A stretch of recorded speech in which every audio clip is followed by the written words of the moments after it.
Imagina un mundo bañado por el sol ardiente, donde el gran río Nilo da vida a todo lo que toca. Hace miles de años, en esa tierra de arena dorada y templos majestuosos, nació una civilización que encontró en los mitos no solo respuestas, sino también sentido a la vida. Bienvenido a un viaje fascinante por el antiguo Egipto. Una tierra de dioses poderosos, relatos llenos de magia y una visión del mundo donde todo tenía su lugar, o podía desmoronarse en el caos. Antes de comenzar, cuéntanos en los comentarios desde dónde nos estás viendo y qué hora es en tu parte del mundo. Nos encanta saber hasta dónde llegan estos relatos milenarios. Para los antiguos egipcios, cada amanecer era una batalla ganada. El sol no salía solo, era el dios Ra, navegando por el cielo en su barca sagrada, luchando contra las fuerzas de la oscuridad para devolvernos la luz. Y cuando caía la noche, sabían que la lucha continuaba en el inframundo. Estos mitos no eran cuentos para pasar el tiempo. Eran la guía que dictaba cómo vivir, cómo respetar a los dioses y por qué el orden, el Ma'at, era lo más sagrado. Hoy recorreremos sus historias más importantes. Descubriremos a los dioses que moldearon el universo, las batallas épicas entre el orden y el caos, y cómo esas leyendas siguen latiendo en el corazón de nuestra propia humanidad. En el corazón del pensamiento egipcio había una fuerza invisible, una verdad que mantenía unido el universo. Ma'at era el orden, la armonía, la justicia. No era una diosa cualquiera, era el equilibrio mismo del mundo. Desde el curso de las estrellas en el cielo hasta el fluir del Nilo, todo seguía el ritmo de Ma'at.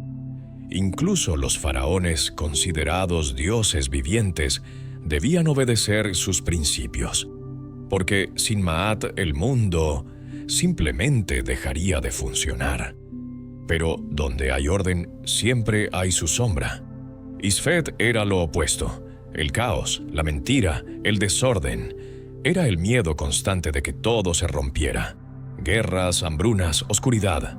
Para los egipcios, la vida era una lucha constante entre Ma'at e Isfet. No era una guerra con final feliz, sino un equilibrio que debía mantenerse cada día.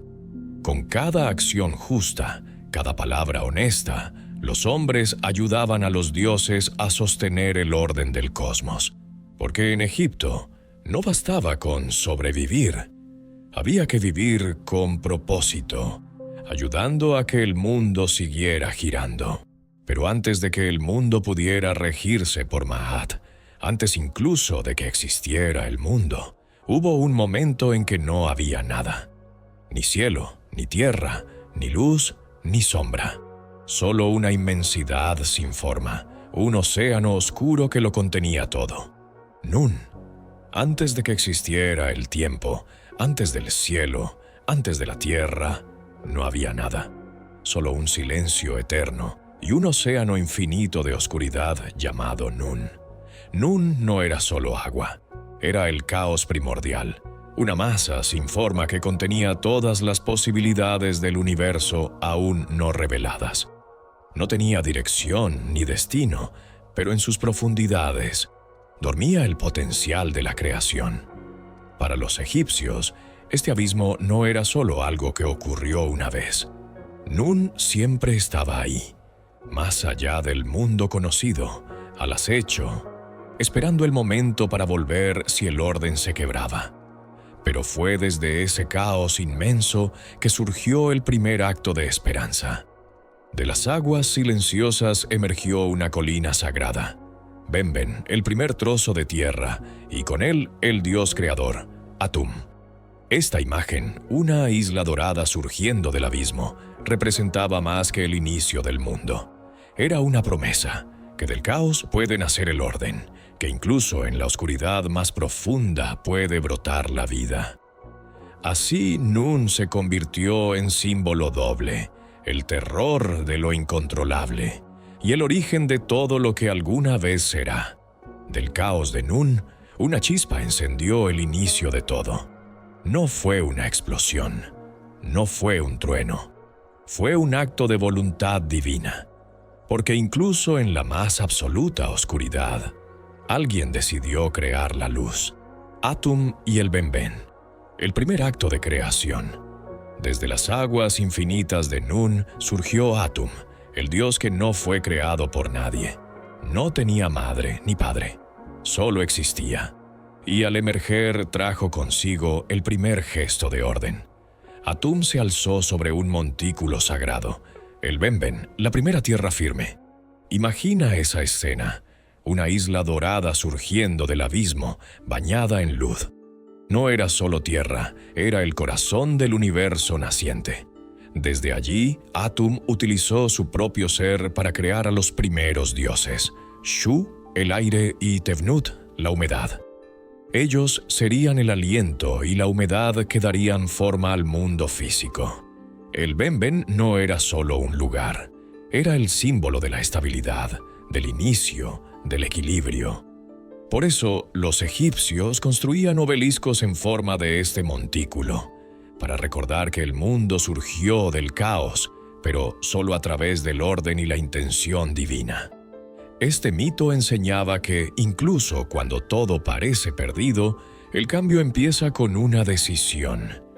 Una voluntad que se alza por encima del caos y da paso a la creación. Atum había creado tierra firme, pero el mundo aún no respiraba.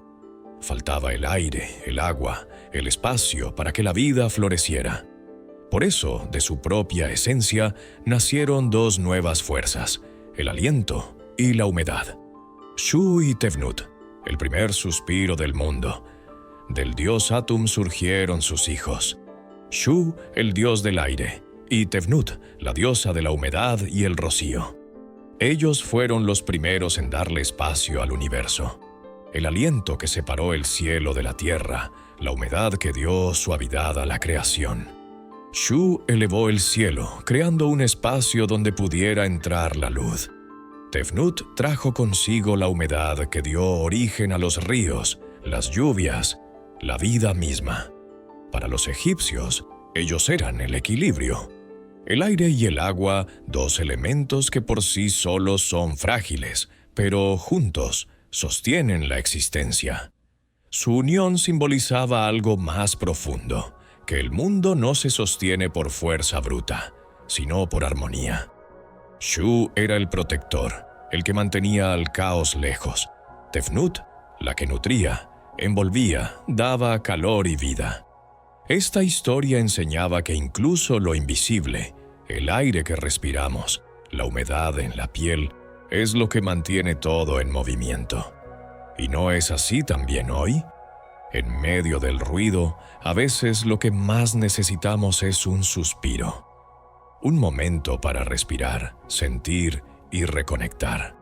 Como Shu y Tefnut, a veces basta con aire y calma para volver a encontrar equilibrio. El mundo ya tenía espacio para respirar, pero aún faltaba algo esencial: la conexión entre cielo y tierra, el amor que une y al mismo tiempo separa. Así nacieron dos fuerzas destinadas a estar juntas y condenadas a vivir separadas. Geb y Not. Geb y Not, amor entre el cielo y la tierra. Geb era la tierra, sólida, fértil, cargada de vida. Nut, el cielo estrellado, infinito, envolvente. Eran hermanos, sí, pero también amantes. Su amor era tan profundo que se abrazaban sin dejar espacio entre ellos. Pero su unión era peligrosa. Cuando cielo y tierra estaban juntos, no había espacio para la vida. Nada podía respirar, moverse, crecer. Entonces intervino su padre, Shu, el aire. Con dolor, los separó.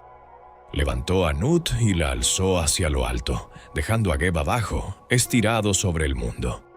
Desde entonces Nut cubre a Geb cada noche, y cada mañana le devuelve el sol que ha guardado en su vientre. Así nació el ciclo del día y la noche, del amor contenido y el anhelo eterno. Los egipcios veían en esto una verdad profunda: que el mundo existe gracias al equilibrio entre lo que se desea y lo que debe sacrificarse. ¿Y no sentimos eso también nosotros? A veces amamos profundamente, pero la distancia, el deber o el destino nos separa. Y sin embargo, como Gev y Nut, ese amor distante sigue dando forma al mundo, porque hay un tipo de amor que crea espacio para que otros puedan vivir. El cielo y la tierra fueron separados, y el espacio para la vida finalmente nació. Pero para que ese nuevo mundo no volviera al caos, hacía falta algo más que aire y luz. Hacía falta una ley sagrada, una fuerza invisible que mantuviera todo en equilibrio. Ma'at, el orden que sostiene el universo. Para los antiguos egipcios, Ma'at no era solo una diosa, era la verdad, el orden cósmico, la armonía que mantenía unida toda la creación, desde el movimiento de las estrellas hasta el corazón de los hombres. Cuando el sol salía, era porque Ma'at seguía firme. Cuando el Nilo crecía a tiempo, era porque el orden no se había quebrado. Cada acto justo, cada palabra honesta, cada gesto de compasión, alimentaba ese equilibrio. Los faraones, aunque divinos, eran guardianes de Ma'at. Su deber no era gobernar con poder, sino preservar la justicia, castigar el caos y proteger la armonía. Pero no eran solo los reyes. Cada persona, cada día, tenía la responsabilidad de sostener a Ma'at, vivir con verdad, actuar con justicia, respetar a los demás y a los dioses. Porque el caos, Isfet, nunca desaparece, siempre está al acecho. Y solo mediante nuestras acciones el mundo puede seguir girando. ¿Y acaso no vivimos algo parecido hoy? En tiempos donde todo parece acelerarse, confundirse, muchos buscan algo que les diga, esto está bien, esto está mal.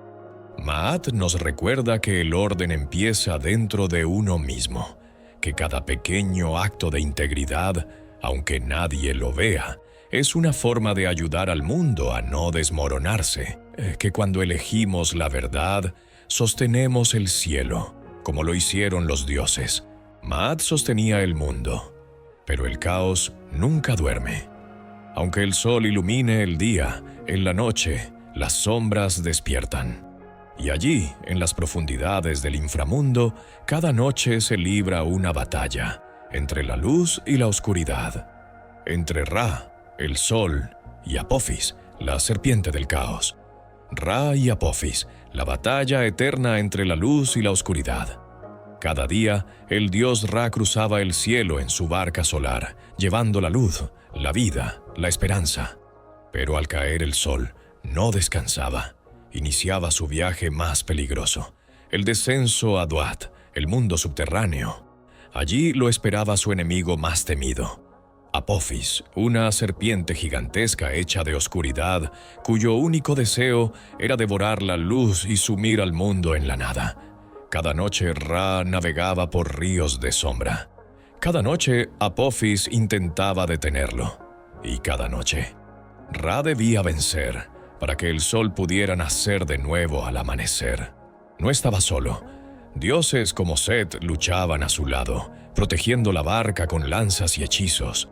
La victoria de Ra no era segura, pero si no luchaba, el mundo perecería. ¿No es esa también nuestra lucha? Todos tenemos nuestros propios Apophis, el miedo, la ansiedad, el caos interior que intenta hundirnos en la oscuridad. Y como Ra cada noche, cada caída, cada reto, cada crisis, debemos subirnos a nuestra barca y remar. No porque sea fácil, sino porque vale la pena volver a ver el sol. Porque cada vez que elegimos no rendirnos, cada vez que iluminamos nuestro propio día, también estamos manteniendo el orden del universo. Ra vencía al caos cada noche, pero el mundo de los dioses también conocía la traición, porque a veces el enemigo no viene de las sombras, sino de la propia sangre. Y en esa grieta, nacería una de las historias más tristes y poderosas del antiguo Egipto: la caída de Osiris. Osiris, Isis y Set, la muerte, el amor y el renacimiento. Osiris era un rey justo, sabio, amado por su pueblo. Enseñó la agricultura, las leyes, el respeto por los dioses. Su reinado fue una era dorada de paz y prosperidad. Pero su hermano Set no compartía esa visión.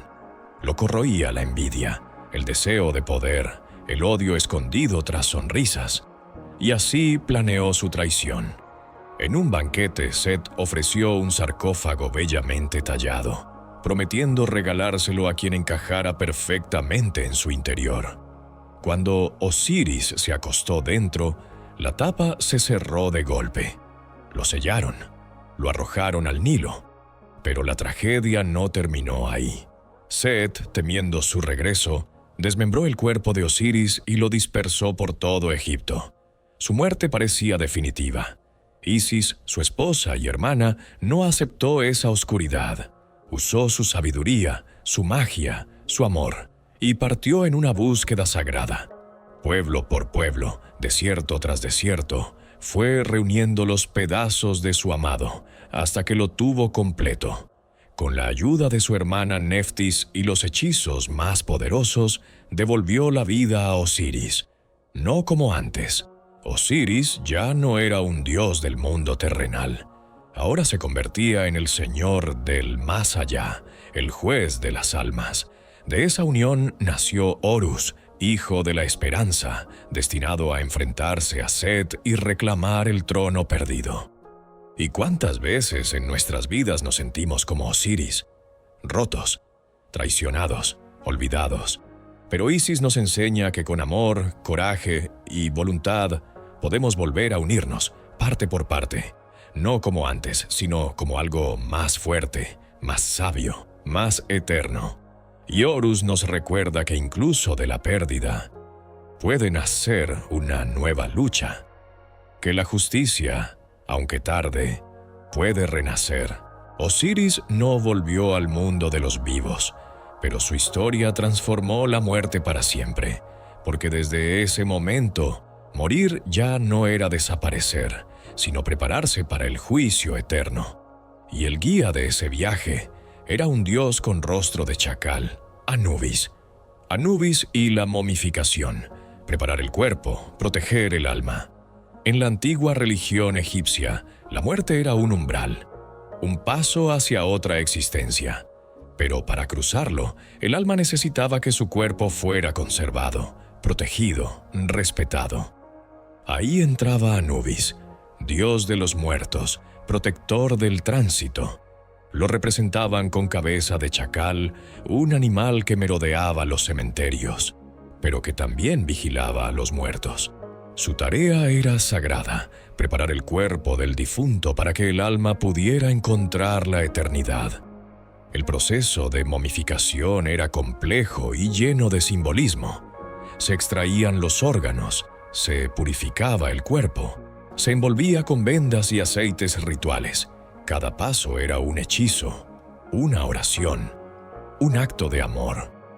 Los órganos eran guardados en vasos canopos, protegidos por dioses guardianes. En la tumba colocaban alimentos, amuletos y figuras llamadas Ushaptis, que trabajarían por el alma en la otra vida. Anubis supervisaba todo, y luego acompañaba al difunto hasta el juicio ante Osiris. ¿Y no seguimos hoy, de alguna forma, preparándonos para lo que viene? Cada vez que cuidamos de quienes amamos, cada vez que honramos a los que ya no están, estamos diciendo: tu existencia importa. Tu alma sigue su camino. No estás solo. Anubis nos enseña que incluso la muerte puede ser un acto de cuidado, que el respeto, el ritual y el amor son las barcas que llevan al alma a la eternidad. El cuerpo estaba preparado, el alma lista para partir. Con Anubis como guía, el difunto cruzaba las puertas del más allá. Pero antes de alcanzar la eternidad, debía enfrentar el juicio supremo. Un juicio no por lo que poseía, sino por lo que llevaba en el corazón. El juicio del corazón, la balanza de la verdad. En la sala de las dos verdades, el alma era conducida ante Osiris. A un lado, el corazón del difunto. Al otro, una pluma blanca, la pluma de Mahat, diosa de la verdad.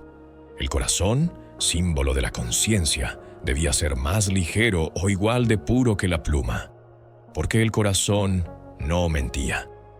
En él estaban todos los recuerdos, actos, palabras, la verdad desnuda del alma. Si la balanza se mantenía en equilibrio, el alma era declarada justa y recibía la vida eterna en los campos de juncos, el paraíso egipcio. Pero si el corazón pesaba más, si estaba cargado de culpa y mentira, era entregado a Amit, la devoradora, un monstruo con cuerpo de león, cocodrilo e hipopótamo. Su mordida significaba el olvido eterno. Ni castigo ni tortura, simplemente el fin del alma. ¿Y no todos llevamos una balanza dentro? En lo más profundo sabemos cuándo obramos bien y cuándo no. La sociedad puede perdonar, las leyes pueden fallar, pero el corazón no olvida. Los egipcios creían que cada acción contaba, y tal vez por eso su civilización duró milenios, porque sabían que lo que somos pesa más que lo que decimos ser. La balanza de Mahat nos recuerda esto. La justicia no es un castigo, es un reflejo. No todas las fuerzas divinas eran de fuego o juicio. En medio del orden cósmico y las grandes batallas también existía lo cotidiano, lo tierno, lo protector. Y entre los dioses, nadie cuidaba mejor a los hogares, los niños y los sueños que una diosa con rostro de felina. Bastet, la guardiana del hogar, la diosa de la dulzura y el coraje. Bastet era una de las diosas más amadas por el pueblo. Se la representaba con cabeza de gata, símbolo de gracia, misterio y vigilancia. Las gatas, como ella, cuidaban los hogares y atacaban sin dudar si alguien amenazaba lo que amaban. Bastet era ternura, pero también garra, alegría, pero también fuego si alguien hería a sus protegidos. Protegía a las mujeres durante el parto, a los niños mientras dormían y a las familias de las enfermedades y los malos espíritus. Sus devotos colocaban estatuillas en sus casas, le ofrecían música, perfumes, risas, porque Bastet no era solo una diosa, era un abrazo, una promesa de paz tras la tormenta. Pero cuando el caos amenazaba, Bastet también sabía luchar. Se cuenta que en una noche oscura, cuando Apophis intentó devorar la barca solar, Bastet tomó forma de una inmensa gata de fuego y con sus garras incandescentes ahuyentó al monstruo del caos. Y no conocemos todos a una Bastet en nuestras vidas, aquella persona que parece suave, pero cuando la vida se pone dura, defiende lo que ama con una fuerza que asombra. Bastet nos enseña que no hay contradicción entre la dulzura y la valentía, que cuidar no es debilidad, que el amor también es una forma de luchar. Bastet protegía el hogar, pero había una diosa que protegía el alma, que transformaba el dolor en canto y la tristeza en baile. Su risa era medicina, su presencia un canto a la vida. Su nombre era Hathor, la diosa del amor, la música y la salvación. Hazor era la diosa del amor, la música, la alegría, la belleza. Se la representaba con orejas de vaca o como una mujer con un tocado solar, símbolo de ternura y abundancia. Su energía era contagiosa. Donde llegaba, florecían las sonrisas, se escuchaban tambores y la vida parecía más liviana. Pero Hathor no era solo placer, era compasión en acción. Se cuenta que cuando la humanidad cayó en el caos, el dios Ra envió a Sekhmet, la diosa de la furia, para castigar al mundo. Pero Sekhmet se volvió incontrolable, y cuando ya no distinguía entre culpables e inocentes, Ra comprendió su error Entonces Hathor intervino.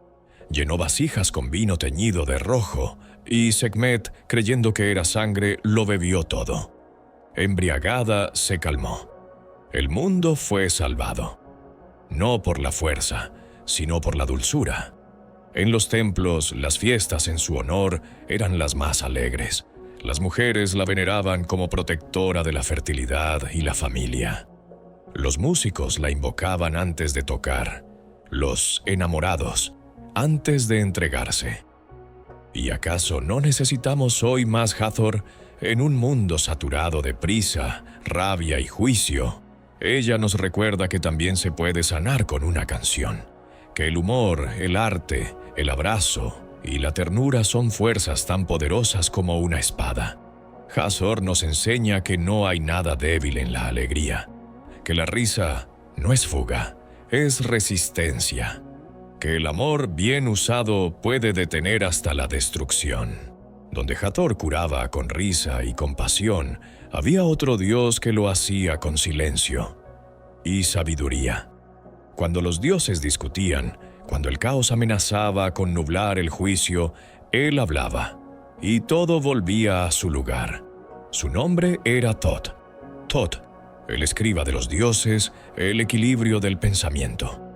Thoth era el dios del conocimiento, del tiempo, de la escritura y la verdad medida.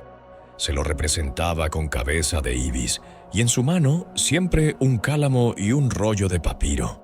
Él fue quien inventó los jeroglíficos, quien contó los días, quien registró las palabras que nunca debían perderse. Cuando Nut, la diosa del cielo, no podía tener hijos por orden de Ra, Thoth engañó al dios de la luna en un juego de dados y ganó 5 días extras, días fuera del calendario sagrado, en los que Nut pudo dar a luz a Osiris, Isis, Set y Neftis. Así el destino cambió, gracias a la astucia. También fue juez en el conflicto entre Horus y Set. Mientras los demás dioses se dejaban llevar por la pasión, Thoth medía, escuchaba, reflexionaba. Su voz era calma, pero definitiva. Y cuando las almas eran juzgadas ante Osiris, era Thoth quien anotaba el veredicto, asegurando que nada quedara sin ser contado. ¿Y no es eso lo que más falta nos hace hoy? Alguien que escuche antes de hablar, que piense antes de actuar, que escriba lo que importa y deje en silencio lo que no. Thoth nos recuerda que el conocimiento no es acumulación, sino discernimiento, que la verdad no siempre grita, a veces se escribe en voz baja, y que en medio del ruido, el pensamiento claro sigue siendo un acto sagrado. Thoth mantenía el equilibrio con la razón, pero incluso los dioses más sabios no son inmunes al vacío del corazón, porque a veces ni todo el poder del universo puede llenar lo que falta dentro. Así comenzó una historia de amor, entre el sol y la alegría, entre Ra y Hathor, amor entre la luz y la dulzura. Ra era el dios supremo, el que cada día cruzaba el cielo trayendo vida y orden. Su luz era esencial, pero su corazón cada vez más solo. Observaba a los humanos desde lo alto, sus risas, sus vínculos, sus emociones, y sintió que, aunque era adorado, nadie lo amaba realmente. Entonces fijó su mirada en Hathor, la diosa de la risa, la música, la compasión. Ella brillaba con una luz distinta, la del alma. Ra, enamorado, le ofreció su trono, su eternidad, su universo. Pero Hathor, aunque lo respetaba profundamente, no podía decir que sí. Ella había sido creada para dar su amor a todos, no solo a uno, y aunque no lo rechazó, tampoco lo eligió. Dicen que desde entonces, cuando Ra se sentía ignorado, su luz se volvía dura, su calor implacable, y el mundo sufría su tristeza. Pero cada vez que Hathor reía, cada vez que tocaba una melodía, su alegría lo alcanzaba y lo ayudaba a volver a su camino. Su amor no fue posesión, fue inspiración. Fue un lazo sutil que no necesita promesas para seguir existiendo. ¿Y no es ese un tipo de amor que muchos conocen? Amar sin ser correspondido del todo. Sentir algo tan grande y aún así dejar ir con respeto. Ra y Hathor nos enseñan que el amor no siempre termina en unión. A veces simplemente transforma. Nos hace más humanos, más sensibles, y nos devuelve al camino aunque sea en soledad. A veces el amor de los dioses no se da en forma de caricia, sino como una misión, una tarea divina que marca a alguien desde su primer aliento. Y cuando los dioses quisieron dar a Egipto una guía fuerte y justa, no eligieron a un hombre, eligieron a una niña. Así nació Hatshepsut. El nacimiento de Hatshepsut, una reina elegida por los dioses. Según los textos sagrados, fue el propio Amón-Ra, dios del sol y del orden, quien decidió traer al mundo a una gobernante como ninguna otra. Una noche, el dios descendió en sueños ante la reina Amose, esposa del faraón. Tomando la forma de su marido, pero con un resplandor imposible, Amón le habló con ternura y poder. Tu hija será grande, gobernará con sabiduría. Su nombre brillará por siglos, como el sol sobre las arenas del Nilo. De esa unión sagrada nació Hatshepsut. Desde pequeña irradiaba algo distinto. Cuando hablaba, la gente escuchaba. Cuando caminaba, parecía que la tierra misma la conocía. Al crecer, no aceptó solo un rol ceremonial, exigió el trono. Se vistió como faraón, con corona y barba postiza, no para imitar a los hombres, sino para hablar en lenguaje de poder. Y para sellar su legitimidad, mandó tallar en piedra su origen divino.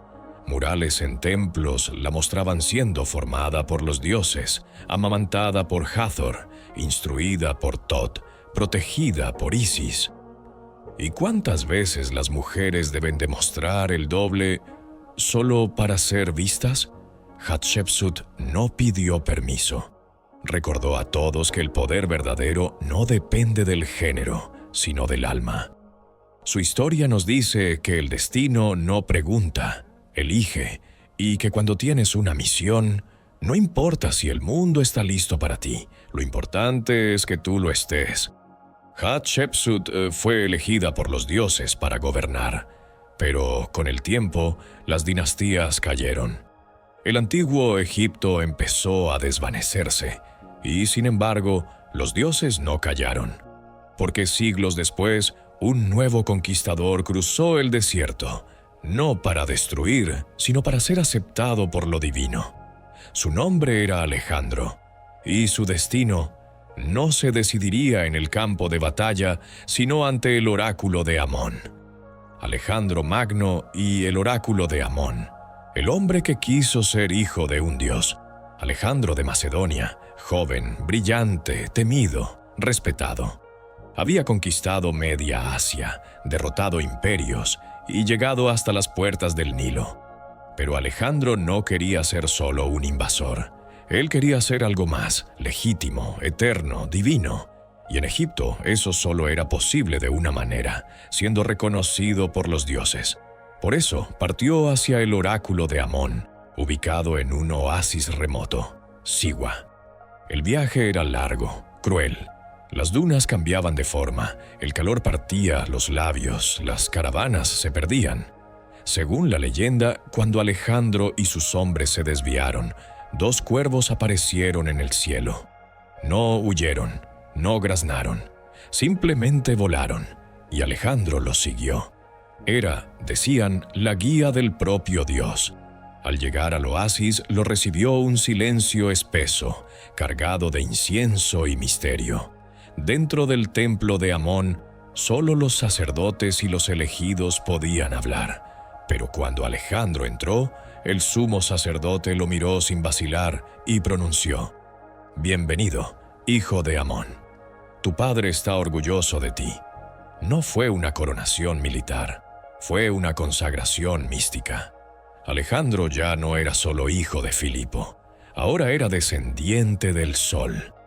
A partir de entonces adoptó los símbolos divinos de Egipto, los cuernos de carnero de Amón, la corona de Faraón y el lenguaje de los dioses. Mandó esculpir templos, ofreció sacrificios y fue aceptado por el pueblo como heredero sagrado. Y no seguimos todos buscando algo parecido. No basta con tener poder, riqueza o fama. Queremos ser reconocidos, validar que pertenecemos, escuchar, aunque sea una vez en la vida. Eres digno, eres más de lo que crees. Alejandro no fue solo a buscar una señal. Fue a confirmar una verdad interna, que él había nacido para algo más grande. Y tal vez por eso, aunque muriera joven, su nombre nunca fue olvidado. Porque cuando alguien camina hacia el mito con convicción, el mito le abre las puertas y lo hace eterno. Alejandro fue reconocido como hijo de un dios, pero incluso los dioses no pueden detener el paso del tiempo. Los imperios cayeron. Egipto ya no era el mismo.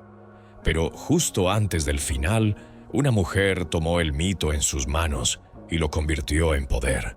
Su nombre era Cleopatra, y su alma hablaba con voz de diosa. Cleopatra e Isis, la última reina, la diosa encarnada. Cleopatra VII, última faraona de Egipto.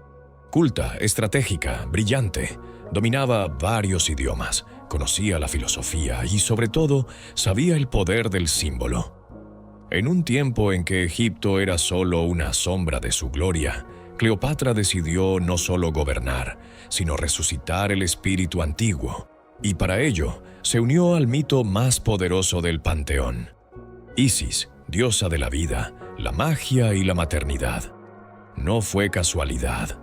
En sus monedas, estatuas y apariciones, Cleopatra se mostraba con el disco solar, los cuernos de Isis, con túnicas ceremoniales y palabras que hacían eco de la antigua reina de los dioses. No decía, soy reina. Decía, soy la encarnación de Isis en la tierra. Y su pueblo lo creyó, porque en ella vieron esperanza, continuidad, dignidad.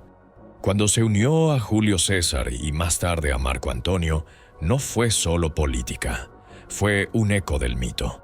Así como Isis reconstruyó a Osiris, Cleopatra intentaba reconstruir Egipto, protegerlo de Roma, de la destrucción, del olvido. Pero el destino fue implacable.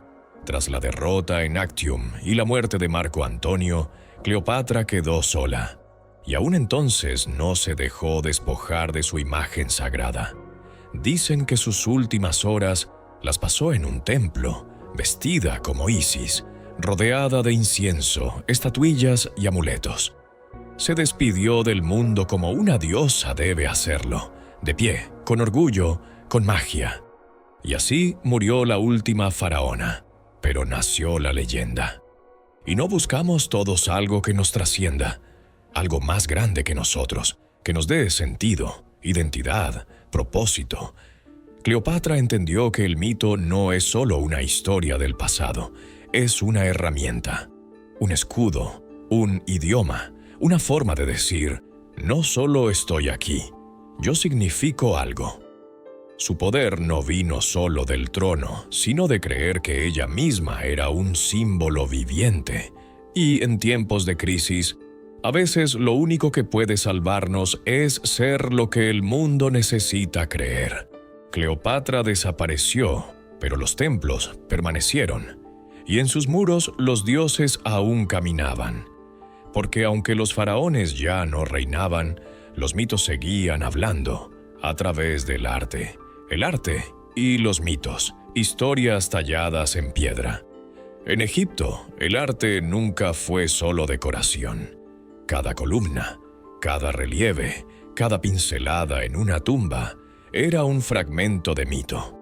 Los templos estaban construidos como representaciones del universo, columnas como juncos del Nilo primitivo, salas que imitaban el camino del sol, paredes cubiertas de escenas sagradas. Allí, Ra derrotaba a Apophis, Isis abrazaba a Osiris, Anubis guiaba almas al juicio. En las tumbas se pintaban escenas del más allá, campos de juncos, barcas solares y amuletos como el ojo de Horus, símbolo de protección y curación. El arte no era entretenimiento, era un hechizo en piedra, una forma de recordar al difunto que el orden aún existe y que los dioses aún lo acompañan. Y no hacemos lo mismo hoy. Guardamos fotos, escribimos nombres, decoramos nuestras casas con símbolos, colgamos cuadros que cuentan historias. Como los egipcios, queremos que lo importante no se borre. Queremos mirar algo y recordar quiénes somos. Y por eso, el arte, cuando nace del alma, sigue siendo un puente entre el humano y lo eterno. Pero los mitos no vivían solo en templos o tumbas. Vivían en cada gesto, cada día, cada oración. Porque para los egipcios, el universo entero era un ritual. Los mitos en la vida cotidiana. Vivir como si el mundo aún dependiera de ti. Cada amanecer era la victoria de Ra. Cada comida, un regalo de Osiris. Cada palabra sincera, un acto de Maat. Los egipcios no separaban lo divino de lo cotidiano. Al encender una lámpara, pensaban en la luz del sol. Al sembrar, invocaban al Nilo. Al besar a un hijo, recordaban a Hathor. En los hogares había altares, amuletos, figuras sagradas. Se hacían ofrendas, se decían plegarias, no por miedo, sino por conexión. Era su manera de decir, estoy aquí, estoy vivo, y formo parte del orden. Vivían no solo para ellos, sino para sostener el equilibrio del mundo. Y tal vez por eso, Egipto sigue vivo. Porque su verdadera herencia no son las pirámides, sino su forma de mirar el mundo. Entender que la vida tiene un propósito, que nuestras acciones importan, que cada día, aunque pequeño, puede inclinar la balanza entre el orden y el caos. Y si escuchamos bien, quizás aún podamos oír a los dioses susurrando desde las estrellas. Mantén el equilibrio, honra la verdad, y nunca olvides que tú también formas parte del mito.